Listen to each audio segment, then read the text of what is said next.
সূরা আল ফাতিহা এটা শুধু এক সূরা না, এটা এক দোয়া, এক আরজি, এক হৃদয়ের কান্না।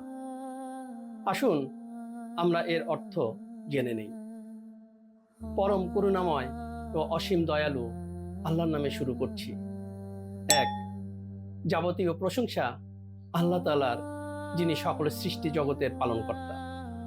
দুই, যিনি নিতান্ত মেহেরবান ও দয়ালু। তিন, যিনি বিচার দিনের মালিক। চার, আমরা একমাত্র তোমারই ইবাদত করি এবং শুধুমাত্র তোমারই সাহায্য প্রার্থনা করি।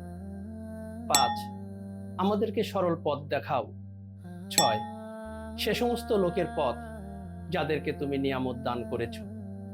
এবং সাত, তাদের পথ নয় যাদের প্রতি তোমার গজব নাজিল হয়েছে এবং যারা পথভ্রষ্ট হয়েছে।